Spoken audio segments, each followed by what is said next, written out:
Hello, happy 2026, long time no video, so I'm popping in to show you a recent make. Isn't this snow lovely? But it's caused havoc. The schools are being shut, the buses weren't working, and there's not even all that much snow, but we're just not used to it. So this is a make from the end of last year. I made two of them. A little kind of a clutch bag, would you say?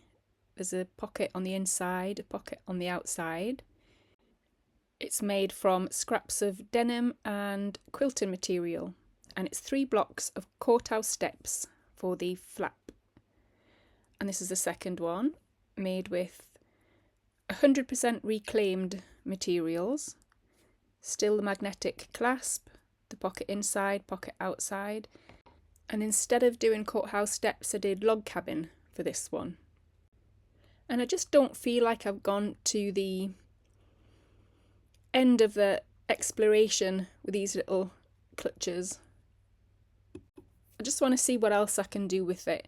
So I'm going to make a couple more with some different types of material. But before we get to that, let's have a quick recap of the log cabin. I've done this on other videos, so let's try and make it a 60-second recap. Go! So this is a square piece of paper that already has centimetres marked out. It's quite a thin paper. I've marked out in the middle 2 by 2 centimetre square that I'm going to cover over with a piece of fabric that I've cut to 3 by 3. So you want a little bit of a seam allowance, not too much. And then I'm going to put over a strip of fabric along one of the raw edges of the square, and I'm going to sew along using the bit of paper as a guideline from here to here. So. And this is what it looks like. And then I'm going to flip that open and finger press it down, or you could iron it, whatever. And then you get your second bit of a light piece of material, and then you're going to sew all across the raw edges of the previous strip and the square, and then we're going to hack off some of the bulkiness to keep the bulkiness down and finger press it out. And for the third log, I'm going on to a dark colour, so I'm going to have 2 lights, 2 darks, sew it across the raw edges. And then we've only got one side left, and then the first round is complete. And then you go round again and round again, lights on lights, darks on darks. Right, how did I do with my 60-second explanation? Let's have a look. Oh, okay. Well, maybe I was a bit over-ambitious there. But obviously, it's up to you, the size. I did 1 centimetre logs, so these strips are 2 centimetres, but you can make things wider, narrower, in whatever sizes you want, in opposing colours, clashing colours, soft hues, bold dramatic colours. I do think the light and dark create a lot of movement, depth, shadow effects. Just have a good look around you and see what colours catch your eye. Take loads of photos and get some inspiration. So think about the visual rhythm that you want. And also at the moment what I'm thinking about is texture. So I do have some sampler fabrics that I bought from a second-hand shop, you know, where there's not really enough to do much with apart from use it in a patchwork. So we'll have a look through them and we'll see what we've got, and we'll make a clutch bag or 2. I'm looking for a few different materials. I'm looking for something for the log cabin. I'm looking for a back exterior, a front exterior, and lining both for the clutch and the pockets. I'm not going to use this, but it's good to know it exists. This fabric that you can sew right into. It is a bit more of a budget to use that. I'm just going to use this paper again. I've also got out some furnishing fabrics, either from the second-hand shop or from leftover projects, and some denim, some synthetic stuff, just anything that I've got lying about. A bit of leather sample,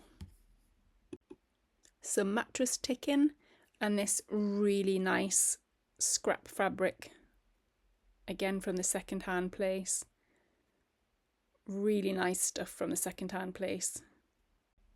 I could spend all day looking at fabrics, so better just get started. I'm going to cut out 3 squares, 8 centimetres by 8 centimetres. And the first thing I'm going to do is find my middle square fabric, which is this one. Except in that one it was a centimetre square. This time I'm going to do it 2 by 2 because I want to fussy cut them out and have this nice pattern in the middle. So I've cut a hole in the middle of the paper, and I can't help but just have a look and see what kind of material could go around it and what kind of effects I could have.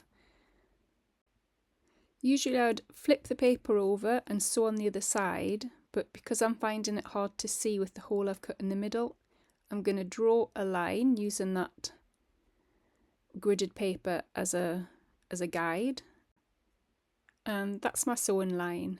So under the needle, and then that's my first log done. These are really bulky materials, so I'm going to cut it down to a few millimetres after each one. After this luscious pink, I've got a blue,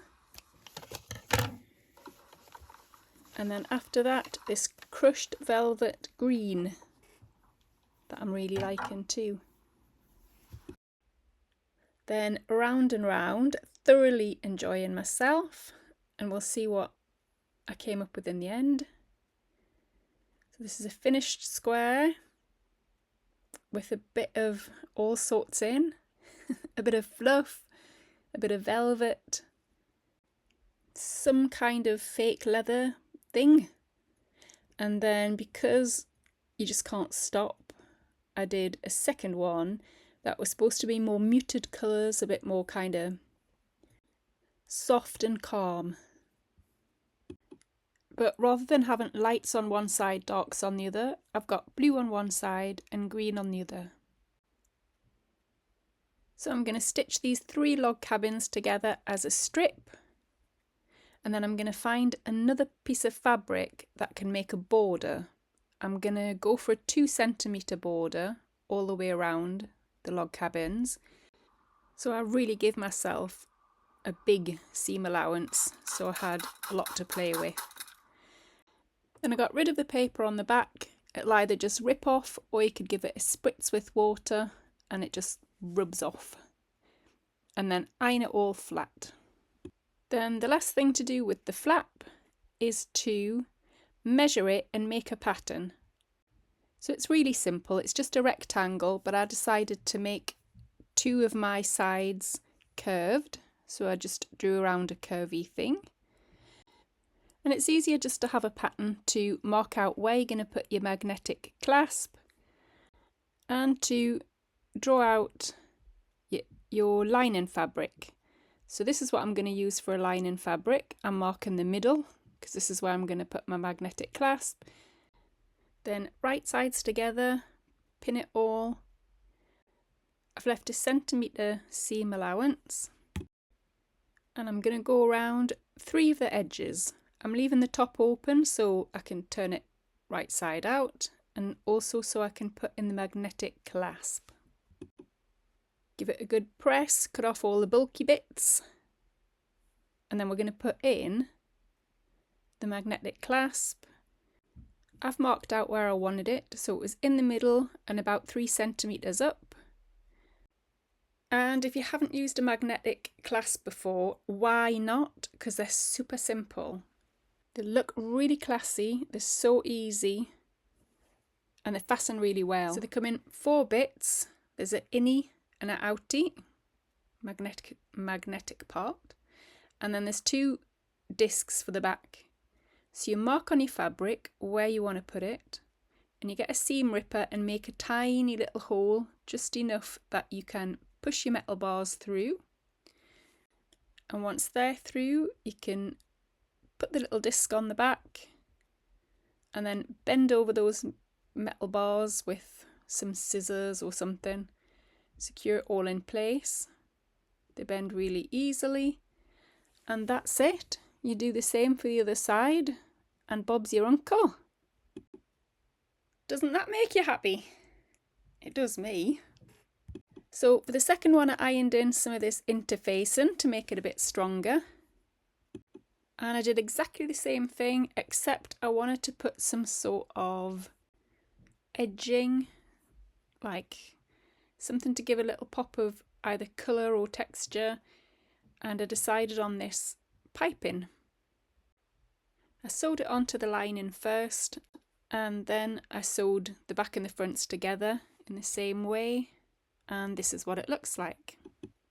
It's not perfect, but I just get so excited about the effect of it that I kind of forget about the accuracy. But it's okay. It's good enough for me. And now all I have to do is zigzag over the top of the flap and it's ready. And now I've got to look at the fabrics that it's going to go with. So we need an exterior back and an exterior front, or the same fabric for both. So I need time to chew on some of these possibilities, and my head explodes with all the options, and then sometimes you wished you'd picked what you hadn't actually picked. So now I've decided on a piece of fabric. I'm going to make a pattern for the front bit, even though it's just a rectangle, and I'm going to add on 2 centimetres for each side of the flap, because I don't want it pulling like this in the middle. So I want 1 centimetre for the seam allowance and another centimetre to give a bit of leeway. Then I've left a couple of centimetres at the top to be sewn into the rest of the clutch bag. And so when you fold over the flap, I don't want it pulling tightly, I want it to be spacious. And this is where I'm going to mark on the pattern the placement of the magnetic clasp. Lovely. So this is what I need. Flapper, inside pocket, side, inside. T for the top, marking for the other magnetic clasp. Front, outer back. So the first thing I've got to do is get this pocket into the interior back of the clutch. So I'm going to mark the centre of each bit of fabric, the lining and the pocket. And the bigger line there is about where I want the pocket to lie. This is the zip I'm going to use, and we're going to draw onto the pocket lining. So not the exterior back, this is the pocket lining. And we're going to draw a little rectangle, the length that we want it. We're going to leave a good 2 centimetres each side and the top, because we're going to sew it all up. And it's about 1 centimetre deep, with the line right across the middle there, because that's going to be the cutting line. So I'm going to see where I want to position it. A few pins, and then I'm going to sew all the way around the outside lines. So this is what it looky likey. And then we're going to cut this centre trait that we just did. So nip with your little scissors and then cut the line along the centre. And when you get to the corners, you're going to snip right up to the corner, and hopefully you'll have better scissors than I do. Sometimes you just have to manage, don't you? There we go. And then we're going to pull everything, all this lining fabric, excuse me, we're going to pull all this lining fabric to the other side. And then iron it out. And once again, Bob's your uncle. I'm going to take my zip. I'm going to place it like that. Any excess I'll cut off. Fiddle around with it and maybe pin it. Well, definitely pin it. And then you're going to sew with my blue thread I'm going to get out. Going to sew as near as possible to that zip all the way around that rectangle. Zip a foot on so you can get nice and close. Then the only thing left to do so that the pocket functions is to sew up the pocket. So flip it over, cut off any excess, fold the red bit in half to make your pocket, pin it, I would advise pinning, and then sew it up all three of the open sides. Careful not to catch the lining in the pockety bit. And that's your pocket, done and dusted. Now, let's get on to putting the whole thing together. Nearly finished now. Ooh. Right, let's have a wee look. We've got a flap. We've got the back. We've got the front. We've got the inside lining, back, inside lining, front. And now we're going to sew all this together. So we're going to sandwich our flap between the exterior fabric and the inside fabric. I would advise once again at folding them all over and making sure that you've got the middle marked out on each piece of fabric. Then lay them out as so. So the inner lining facing up, the flap facing the right way as well, and then the exterior outside fabric facing down. So it's sandwiched in the middle. At this point it's getting really quite thick, my little clutch bag, so I'm putting in some clips. And then sew along that top, making sure you don't get the pocket in. Sew along the top and keep it all shut. Have a little check. That looks about right. That's fine. And now we're going to do the other side. I've put a T where the top is, since I've marked out where the clasp, the metal clasp is going to go. So this is the front exterior and the lining right sides together. Even the same seam allowance, about 1 centimetre. And then since I'm using fabric I can't iron, I'm just going to press it out with my little roller here. And now we're on to the very last bit, which is putting these two sides together. So open both sides out, put one on top of the other, lining sides together and exterior sides together. These are the parts you want to be careful of matching up. The lining and exterior side. So once they're matched up, then you can go along the rest of them. Oh, and for goodness sake, make sure your flapper's out the way. Nothing worse than getting your flapper caught in the sewing. There you go. And then clip all the way around, and then sew all the way around the outside, apart from the bottom of the lining, where you want to leave a little bit so you can turn the whole thing back to front.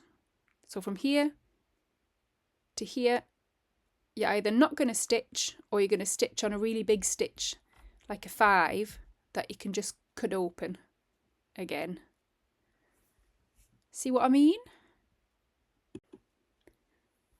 So have a whiz around and then turn it back the right way. And before I do, I'm just going to cut down the bulk a little bit of those corners. Then I'm going to turn it all around and see what it looks like. Then I'll make sure that the markings for the clasp, the magnetic clasp, are in the right place. Pop in my magnetic clasp and then, well then, finito. You could do some top stitching, which is what I did. I'll show you in a minute. And I took out the top stitching that I did on the flap because it just looked tatty. But I think a bit of top stitching around the edge makes it look quite nice. Do whatever you think. And then let's have a look at my finished couple of clutch bags. The green one that I did add a little bit of piping, but a bit in a hurry. I got a bit overexcited again. And even though I put a zip in the inside, on these ones I didn't put a zip on the outside back because I like the fabric as is. So that's a green one. This is the blue one, edging around it. The zip with the inside pocket having a contrasting colour. And that's about it. So here is a few ideas just to end with.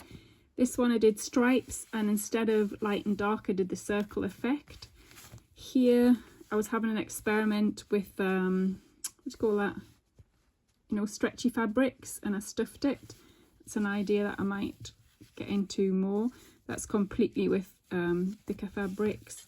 I put piping in the inside, tartan, but think of all the things like you could do it with ribbon. You could have like this kind of thing to a side, frayed edges, lace. I just feel like there's so many possibilities that I need to get on and make some more. So ciao.